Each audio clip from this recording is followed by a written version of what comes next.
जात पात की करो उदारी। सनातन यात्रा कर रहे हैं, वो नारा क्या लगा रहे हैं? नारा लगा रहे हैं जात पात की करो विदाई और हिंदू हिंदू भाई भाई। अब हिंदू में तो जात ही होती है, हिंदू की पहचान क्या है? जैसे ही कहेगा कि आप कौन हो, आप कहेंगे हिंदू। अच्छा, कौन बिरादर हो? ब्राह्मण हो कि क्षत्रिय हो? तुम मेरा साथ दो, हम हिंदू राष्ट्र बनाएंगे। तो ये जो सनातनी कह करके आए हैं, असल में ये राजनीति का एजेंडा जनता के बीच में इम्प्लीमेंट करने के लिए उतारे गए हैं। राजनीतिक खेल है और कुछ नहीं है, इससे सनातन धर्म का कोई लेना देना नहीं। नमस्कार।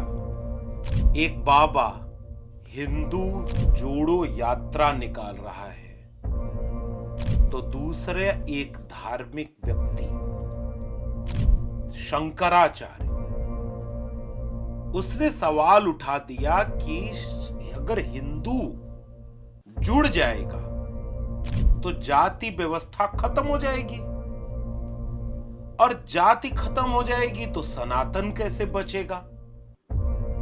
यानी ये सनातन विरोधी यात्रा है, और भारतीय जनता पार्टी का नाम लिए बगैर शंकराचार्य ने कहा कि यह एक राजनीति के तहत यात्रा निकाली जा रही है ताकि वोट एक पार्टी एक पक्ष को दिया जा सके। भारतीय राजनीति में बाबाओं का दौर है। तमाम तरह के बाबा अपने पाखंड और चमत्कार से होते हुए पहले टेलीविजन की यात्रा करते हैं और उसके बाद चुनावी यात्राओं पर निकल पड़ते हैं। राजनीति में जब से जाति जनगणना एक केंद्रीय विमर्श बन गया है, इस देश की रहने वाली जातियां जब ये सवाल पूछने लगी कि हक, हिस्सा, शिक्षा, रोजगार, धन, संपत्ति, जमीन का मालिकाना हक देश चलाने में वे आजादी के 75 साल बाद भी क्यों नहीं हैं, तो अचानक से हिंदू खतरे में हो गया। तो हिंदू ने मस्जिद के नीचे मंदिर खोजने का काम शुरू किया। हिंदू ने हिंदू को बांटने ते कटने की बात कहते हुए जोड़ने की यात्रा निकालना शुरू कर दिया, और हिंदू होने के नाम पर राजनीति में चुनाव लड़े जाने लगे। आज की वीडियो में विस्तार से विश्लेषण जरूरी है ताकि कहीं आपको भी तो पता चले कि बंटे हैं कि सोए हैं। बातचीत शुरू करूं उससे पहले मैं अपने पुरखे, वैचारिक पुरखे और भारतीयता की आत्म माने जाने वाले संत कबीर को याद करता हूं, क्योंकि ऐसे हर विषय पर जब भी पाखंड और अंधविश्वास की बात आती है, जब भी धर्म के नाम पर पोंगा पंथ और राजनीति हावी होती है, धर्म के लिबास में हकीकत छिपाई जाती है, रोशनी बनकर कबीर खड़े हो जाते हैं। देखिए कबीर की रोशनी क्या कहती है। मन्ना रंगाए रंगाए जोगी कपड़ा कहती है। कबीर कलयुग कठिन है, साध न चीन है कोई, और कामी क्रोधी मस्खरा तिह कह आदर होए। कबीर ने जो रोशनी दिखा दी, जब भी इस तरह का वक्त आएगा वो आपको सजग करेगी, बशर्ते आप सजग होना चाहिए। सुनिए संत कबीर क्या कहते हैं। जो पे करता वर्ण बिचारा, तो जनमत तीनी डांडी किंसारा। अगर तुमने वर्ण व्यवस्था को सच माना है, वर्ण व्यवस्था पर विचार करते हो, तो जन्मते ही क्यों नहीं तय कर देते कि देखो ये ब्राह्मण पैदा हुआ, ये वैश्य पैदा हुआ, ये शूद्र पैदा हुआ। ये जन्म होने के बाद कैसे तय होता है कि वर्ण व्यवस्था है। नहीं को ऊंचा नहीं को नीचा, जाका प्यंड ताही का सिंचा। जो तू बाभन बभनी जाया, तो आन बाट है काहे न आया। और जो तू तुरक तुरकनी जाया, भीतर खतना क्यों न कराया। कहे कबीर मध्यम नहीं कोई, सो मध्यम जमुख राम न होई। और कबीर के राम कौन है, ये बात पहले भी मैं कह चुका हूं।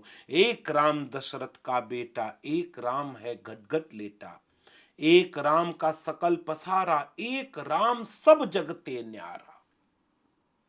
दशरथ सुत तिहु लोक बखाना, राम नाम का मरम है आना। कबीर कह रहे हैं, अल्लाह एक नूर उपनाया, ताकी कैसी निंदा, ता नूर थे सब जग किया, कौन भला कौन मंदा। एक बूंद एक मल मूत्र, एक चाम एक गूंदा, एक ज्योत ते सब उत्पन्ना, कौन बाभन कौन सूदा। इस देश में anti caste movement Tathagata Buddha से शुरू हुआ, मक्खल पुत्र गोशाल के आजीवक से शुरू हुआ, और जब भक्ति आंदोलन, संत आंदोलन का दौर आया, चाहे वो सिद्धनाथ के रूप में 6वीं 7वीं 8वीं शताब्दी में आया, अलवार नैनार सिद्धनाथ, या 12वीं 13वीं शताब्दी के बाद संत आंदोलन के रूप में खड़ा हुआ। संत कबीर, संत रैदास, जस केलन के पात पात में पात, तस मानुष के जात जात में जात, रविदास मानुष न जुड़े जब तक जात न जात। एंटी कास्ट मूवमेंट, जाति खत्म करो। कबीर क्या लिख रहे हैं, एक चाम एक कमल मूतर, एक चाम एक गुदा, और एक बूंद तक सब उत्पन्ना, कौन बाभन कौन सूदा। गुरु घासीदास लिखते हैं कि मनखे मनखे एक समाना, मनुष्य मनुष्य बराबर होता है, जाति पात को खत्म करो। दक्षिण भारत में नायकर, ईवी रामासामी, नारायण गुरु, बसवन्ना, चोखा मेला, अयंकाली, बाद में चल करके ज्योतिबा फूले, छत्रपति शाहू जी, डॉक्टर भीमराव अंबेडकर, डॉक्टर राम मनोहर लोहिया की किताब आपको जरूर पढ़नी चाहिए, हिंदू बनाम हिंदू। पाखंडी हिंदू और जो इस परंपरा वाले हिंदू, हजारों साल की जो जाति व्यवस्था को खत्म करना चाहते हैं, उन सारी चीजों को पिरोकर बना भारत का संविधान। और संविधान यह कहता है कि वोट डालने के समय कोई जात पात नहीं होगी, एक व्यक्ति एक वोट की एक कीमत। संविधान कहता है कि सब बराबर, कोई ब्राह्मण है तो विशेष सम्मान पाएगा, दलित है तो अछूत रहेगा। यह संविधान नहीं मानता, इसका विरोध करता है। आप अछूत कह सकते हैं नहीं, गाली दे नहीं सकते, कानून बने। और सपना देखा गया कि संविधान का भारत बनेगा जिसमें सब बराबर होंगे। और बाबा बागेश्वर जब कथा कहने निकल रहा है तो कह रहा है कि हिंदू राष्ट्र बनेगा। सवाल नंबर 1, तुम मेरा साथ दो, हम हिंदू राष्ट्र बनाएंगे। क्या हिंदू राष्ट्र की बात करना भारत के संविधान के अनुकूल है? इस पर खुली बहस अब होने की जरूरत है। मैं तो चाहता हूं कि कोई यह बात की याचिका लेकर सुप्रीम कोर्ट चला जाए, हाई कोर्ट चला जाए, हो सकता है जिला कोर्ट चला जाए, क्योंकि आजकल जिला कोर्ट बहुत जल्दी 2 घंटे में फैसला दे देती है कि मस्जिद के नीचे मंदिर, अच्छा सर्वे करना, जाओ तुरंत करो 2 घंटे में। एक याचिका कोई इस बात की लेके जाए कि हिंदू राष्ट्र के नाम पर रैली निकालना, भाषण देना, हजारों लोगों को इकट्ठा करना और कहना कि अब तब तक हम नहीं रुकेंगे जब तक इस देश को हिंदू राष्ट्र नहीं बना देंगे। और हिंदू राष्ट्र तो बन करके रहेगा, जब तक हिंदू राष्ट्र नहीं बनेगा तब तक हम शांति के साथ नहीं बैठेंगे। एक याचिका इस पर हो कि क्या हिंदू राष्ट्र की बात करना संविधान सम्मत है, और अगर संविधान में लिखा है कि यह हिंदू राष्ट्र बन सकता है तो फिर सारे लोग हिंदू राष्ट्र बना दो, घोषित करो। और अगर यह संविधान विरोधी है तो भारत के प्रधानमंत्री, भारत के गृह मंत्री, इन दोनों से सीधा सवाल मेरा है कि यह बाबा संविधान विरोधी बात कहते हुए कैसे घूम रहा है, इसको कौन प्रश्रय दे रहा है। हम जानते हैं कि इस बाबा की कथाओं में जो पाखंड और अंधविश्वास है, उसने इस देश के तर्क, विवेक और मेधा को खत्म कर दिया। अब एक भीड़ बन गई है। अच्छा, अब भारत में भी हिंदू की बात नहीं होगी तो पाकिस्तान में होगी। बार बार पाकिस्तान की याद करते हैं, जबकि उन्हें पता है कि वो धर्म के नाम पर राष्ट्र बना और बर्बाद हो गया। भारत धार्मिक राष्ट्र नहीं है। संविधान का 75 साल पूरा हो रहा है। संविधान सभा की डिबेट में यह तय हुआ था कि हम एक धर्म निरपेक्ष राष्ट्र रहेंगे, राष्ट्र का कोई धर्म नहीं होगा, राष्ट्र धर्म निरपेक्ष होगा, सभी धर्मों का सम्मान करेगा और नास्तिकों का भी सम्मान करेगा। सब अपना अपना माने, उपासना की स्वतंत्रता देता है, झगड़ा और दंगे की नहीं। तो बताएं गृह मंत्री अमित शाह और प्रधानमंत्री नरेंद्र मोदी कि हिंदू राष्ट्र की बात संविधान सम्मत है, और अगर यह संविधान विरोधी है तो इस बाबा पर क्यों ऐसी चीजों को आगे बढ़ाने के लिए यात्रा निकालने दिया जा रहा है? बटोगे तो कटोगे। सवाल नंबर 2, एक शंकराचार्य ने कह दिया कि ये जो बाबा घूम घूम के कह रहा है कि जात पात की करो विदाई, हिंदू हिंदू भाई भाई, तो इसका मतलब जाति खत्म हो जाएगी, और जाति खत्म हो जाएगी तो सनातन खत्म हो जाएगा, क्योंकि सनातन की पहचान ही जाति से है। हमें कहने की जरूरत नहीं, एक बाबा ने दूसरे बाबा की पोल खोल दी, मैं इन दोनों की खोलना चाहता हूं। सनातन यात्रा कर रहे हैं, वो नारा क्या लगा रहे हैं? नारा लगा रहे हैं जात पात की करो विदाई और हिंदू हिंदू भाई भाई। अब हिंदू में तो जाति ही होती है, हिंदू की पहचान क्या है? जैसे ही कहेगा कि आप कौन हो, आप कहेंगे हिंदू। अच्छा, कौन बिरादर हो? ब्राह्मण हो कि क्षत्रिय हो? और मैं चाहता हूं कि इस बात की विमर्श हो। शंकराचार्य ने बागेश्वर बाबा की यात्रा पर सवाल पूछते हुए कहा कि अगर जातियां खत्म हो गई तो सनातन कैसे बचेगा? अब बागेश्वर को इसका जवाब देना चाहिए। हम लोग तो जवाब देते ही रहते हैं, अभी मैं आखिर में कुछ अपना जवाब दूंगा भी। लेकिन अगर जातियां हैं तो सनातन है, जाति नहीं रहेगी तो सनातन नहीं रहेगा, क्योंकि जाति देखकर शादी होती है, जाति देखकर रीति रिवाज होती है। कोई नाम पूछता है कि क्या नाम है तो कहते हैं फला। अगर कोई आपसे कहे कि आप शादी करेंगे, हम हिंदू हैं, तो हिंदू हिंदू शादी कर लोगे। जब आप कहेंगे हिंदू है, आप कहेंगे कि कौन से हिंदू, माने ब्राह्मण हो कि क्षत्रिय हो, तो आप कहोगे नहीं हम तो हिंदू हैं। आपके ऊपर कोई भरोसा करेगा? बताओ। आप अगर अपनी बहन का विवाह करने गए हो, जिसके घर में गए हो उसके यहाँ जाके पूछोगे क्यों भाई, आप तो हिंदू तो बट नेचुरल हुआ ही है। आप उससे पूछेंगे कौन बिरादर हो, वो कहेगा कि हम तो हिंदू हैं। आप विवाह कर पाओगे? नहीं कर पाओगे। क्यों? क्योंकि वो हमारी परंपरा है, हमारे यहाँ वर्णाश्रम का विचार है। एक व्यक्ति ने ये बात कह दी ट्विटर पर, लोटन राम निषाद नाम है उनका, कि अभी बागेश्वर धाम के धीरेन्द्र शास्त्री ने शादी नहीं की, क्यों नहीं अपनी शादी किसी दलित घर में कर लें, जाति टूटेगी। डॉक्टर राम मनोहर लोहिया, डॉक्टर भीमराव अंबेडकर दोनों ने अंतर जाति विवाह करके जाति तोड़ने की बात की कि जाति टूटेगी जब अंतर जाति विवाह होंगे, जाति टूटेगी जब जाति को तोड़ने की मंशा होगी। ये कौन सी हिंदू एकता है जो जाति के रहते जातियों को खत्म करने की बात करी? वो कहते हैं जाति रहे, जाति जनगणना ना हो पाए, जबकि जाति जनगणना से जातियां खत्म हो सकती हैं। सबको सबके हिस्से का हक अधिकार मिल जाएगा, सम्मान मिल जाएगा, देश चलाने में हिस्सेदारी मिल जाएगी, और कोई बड़ा छोटा नहीं रहेगा। अपने आप आरक्षण खत्म, अपने आप जाति खत्म। एक दो स्टेप बाकी बचा है इस देश में, जाति खत्म करके सबको धर्म के नाम पर बना देने का। लेकिन ये इस देश में नहीं हो रहा, क्योंकि शंकराचार्य ने खुद पोल खोल दी। और शंकराचार्य भी कोई बहुत वो नहीं है कि जो जाति खत्म करना चाहते, वो भी जाति बचाने के लिए बागेश्वर के ऊपर सवाल करते हुए कह रहे हैं कि ये भाजपा और आरएसएस के लिए पॉलिटिकल काम कर रहे हैं। ये असली राजनीति है। इसीलिए कभी मस्जिद के नीचे से मंदिर, कभी मंदिर के नीचे से। ये विमर्श इस देश में संविधान सम्मत है क्या? संविधान सवाल पूछता है, ये धर्म नहीं है, ये भक्ति नहीं है। चिंटी के पग नेउर बाजे सो भी साहब लगता है, और अंदर तेरे कपट करदनी सो भी साहब दिखता है। कबीर कह गए, ये छल कपट प्रपंच वाले बाबा बन गए। एक ने बाबा में खड़ा होकर के कहा कि गुरुदेव मेरे चरणों में आपका कोटि कोटि प्रणाम। मस्खरापन रील्स में चल रहा है, केवल मस्खरापन। राधे राधे गुरुजी, मेरे चरणों में आपका कोटि कोटि प्रणाम। चमत्कार के नाम पर पाखंड।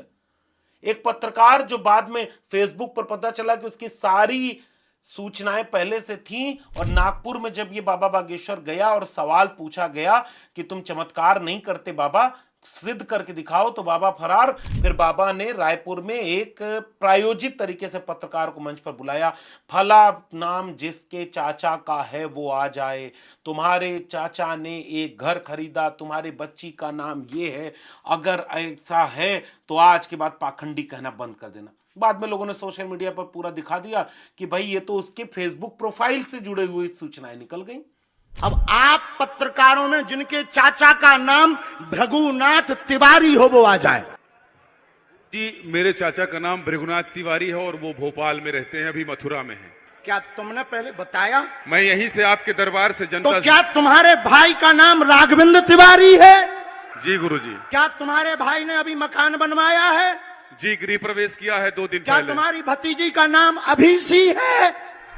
एक माइंड रीडर है सुहानी, उसने माइंड रीड करके बताया। इस देश में बहुत दिनों से जादू टोना चमत्कार चलता रहा। मेरे गांव में एक बार जादू दिखाने वाला आया और मिट्टी थोड़ी सी हाथ में लिया और ऐसे मंत्र फूंक के उसका सिक्का बना दिया और जाते जाते फिर सबसे चमत्कार के नाम पर पैसा ऐंठने लगा। मेरे पिताजी ने कहा, जब तुझे मिट्टी से पैसा बनाना आता ही है तो चल बैठ, ये ले मिट्टी, अपना पैसा बना, आधा तू रख लियो आधा मैं, भीख मांगने की जरूरत नहीं पड़ेगी। मदारी झोला लेकर भाग गया। समझदार को इशारा काफी। पाखंड और अंधविश्वास फैलाते फैलाते पहले वो आपके अशिक्षा का फायदा उठाते हैं, बेरोजगारी का फायदा उठाते हैं, आपके घर में बीमार कोई है, मजबूर ही है, लाचारी है, विवेकहीनता है और परेशान है आप, तो आपको कोई सहारा चाहिए। इसीलिए इन बाबाओं के यहां आप देखेंगे अप्रत्याशित भीड़ है। इस भीड़ का क्या गुनाह है? क्योंकि इस भीड़ को जिस सरकार को चुन करके ये देना था कि उसको शिक्षा मिले, उसको रोजगार मिले, पढ़ाई कमाई दवाई मिले, वो उसे सरकारें दे नहीं रही। शिक्षा महंगी हो गई, हाथ से दूर हो गई, अस्पतालों में दवाई नहीं है, मनुष्य परेशान है। वो किसी चमत्कारी बाबा के यहां जाकर के हवा में कैंची चलवा के ऑपरेशन पथरी का करवा ले रहा है, मंत्र फुकवा दे रहा है, चमत्कार दिखवा रहा है और कथा सुन करके तृप्त होकर के चला जा रहा है। लाइव टेलीविजन इन चीजों को प्रायोजित करके पूरे देश में प्रचार कर रहे हैं। चुनाव करीब आते आते इन सारे बाबाओं के यहां भाजपा और आरएसएस और उनके समर्थक दल शरण लगाकर दंडवत हो जाते हैं। इससे यह तय हो जाता है कि ये सारे लोग एक पार्टी, एक विचारधारा के लिए राजनीति कर रहे हैं। छत्तीसगढ़ का एक व्यक्ति यह कहते हुए सुना गया कि हमें भारत का संविधान बदलना है और इस देश को हिंदू राष्ट्र बनाना है। इसलिए यह जो यात्रा चल रही है इसका राजनीति है, सीधा सीधा मकसद। हिंदू न सोया था, हिंदू न जगा है। हिंदू जागेगा तो पूछेगा कि पेट्रोल 100 रुपया हिंदू को क्यों मिल रहा, डीजल 100 रुपया 95 रुपया क्यों मिल रहा। हिंदू जागेगा तो पूछेगा कि 1000 रुपए की एलपीजी आपने कहा था 500 करेंगे, फ्री करेंगे। हिंदू जागेगा तो पूछेगा कि रुपए की कीमत डॉलर की तुलना में इतनी क्यों गिर गई। हिंदू जागेगा तो पूछेगा कि मेरे बच्चों की शिक्षा आपने बेच क्यों दी, अब फीस 4 गुना 5 गुना महंगी क्यों हो गई और मेरी कमाई महंगी क्यों नहीं हुई, कमाई बढ़ी क्यों नहीं। हिंदू जागेगा तो पूछेगा कि किसानों की आय दुगनी क्यों नहीं हुई। हिंदू जागेगा तो पूछेगा कि मेरे बच्चों को रोजगार क्यों नहीं मिल रहा। हिंदू जागेगा तो पूछेगा कि जाति जनगणना कराकर इस देश में ये क्यों नहीं बताते कि मुट्ठी भर लोग सारा देश चला रहे हैं। हिंदू जागेगा तो पूछेगा कि दलित घोड़ी चढ़ने पर रोका क्यों जा रहा है। हिंदू जागेगा तो पूछेगा कि दलित के ऊपर आज भी सबसे ज्यादा अन्याय और अत्याचार क्यों हो रहा है। हिंदू जागेगा तो पूछेगा कि ओबीसी देश चलाने में, विश्वविद्यालयों में, जुडिशरी में आदिवासी ओबीसी कहां है, क्योंकि वो तो है। हिंदू जागेगा तो पूछेगा कि जाति देखकर अपमान, दमन, इनकाउंटर से लेकर नौकरी तक क्यों बढ़ रही है। इनमें से एक भी बाबा किसी बार आपको वो यात्रा निकालते हुए दिखा क्या कि फला जगह पर जातिवादियों ने एक दलित को घोड़ी चढ़ने से रोका, हिंदू संगठन वहां जा करके कह रहे हैं कि जाति पात की करो विदाई, हिंदू हिंदू भाई भाई। अंतरजाति विवाह करने पर जब परिवार वाले जुल्म और ज्यादती करते हैं, समाज बहिष्कृत करता है, अपमानित करता है, तो ये हिंदू संगठन वहां जाकर नारा लगाए क्या कि हिंदू हिंदू भाई भाई, जात पात की करो विदाई। रोहित वेमुला, पायल तड़वी से लेकर के विश्वविद्यालयों में कुलपति जाति देखकर नहीं बनाए जा रहे, जाति देखकर इंटरव्यू में नंबर कम किया जा रहा, जाति देखकर ईडब्ल्यूएस की मेरिट एससी और एससी से नीचे जा रही है, जाति देख करके इस देश में तय हो रहा है कि यूआर में केवल सवर्ण और उसमें भी ब्राह्मण मिल रहे हैं। तो कोई जाके क्यों नहीं नारा लगाता कि जात पात की करो विदाई, हिंदू हिंदू भाई भाई। तो सबसे कठिन सवाल पूछ दूंगा तो आप नाराज होंगे कि शादी विवाह करने से लेकर के घर में काम से लेकर हिस्सा दिलाने तक जाति बीच में क्यों आ जाती है। तब क्यों नहीं कहते कि जात पात की करो विदाई, हम सब हिंदू भाई भाई। वोट देने के समय क्यों जातियां सामने आ जाती हैं। विचार करिएगा इस राजनीति का। फिर मिलेंगे, तब तक के लिए बहुत बहुत धन्यवाद।